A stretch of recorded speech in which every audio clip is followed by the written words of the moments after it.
This is directed by Lee Tamahori, who is also known for directing Die Another Day, and it stars Dominic Cooper, Ludovine Sagnier, and Rod Rawl. The story of The Devil's Devil is that an army lieutenant, Latif Hayya, is chosen by Uday Hussein to be his body double, and the movie ensues. I'm not sure I have a justifiable reason for seeing this film, given what it's about. My reason for seeing this film was somewhat like why I saw the movie Hostel. It was purely curiosity. The poster just kind of drew my eye, and I was looking at it, and I'm like, what the hell is this movie? So I looked up the synopsis, and it sounded very odd, unique, to say the least. And so I just decided to see it to see what it was like. And like Hostel, I went in thinking it's probably going to be bad, but I'll see it and we'll see how it is. And indeed, this movie is bad.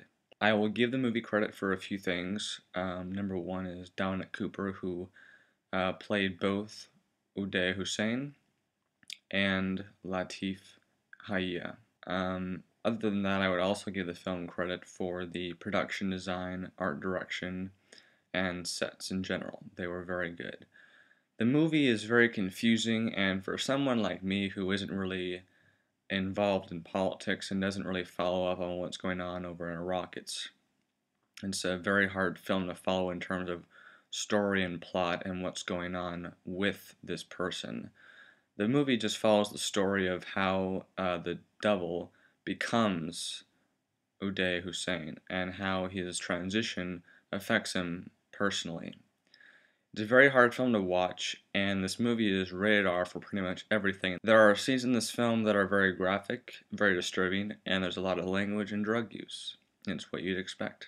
This is a film that I would not recommend to anyone. I wouldn't recommend this to anybody because there's just nothing to really enjoy in this film. It's not a summer blockbuster where you go in to watch and have a fun time, and it's a biography sort of this man. And as I was watching the film, I wasn't sure how much of the story was true, because as you tend to do in a movie like this, the writer will write certain things down that may be there for dramatic reasons only, and so I wasn't sure how much of the story was true and how much they were making up. The movie didn't have a great script, and I don't think that Lee Tamahori was the best director for this movie. I would say this is one of the worst films of the year overall.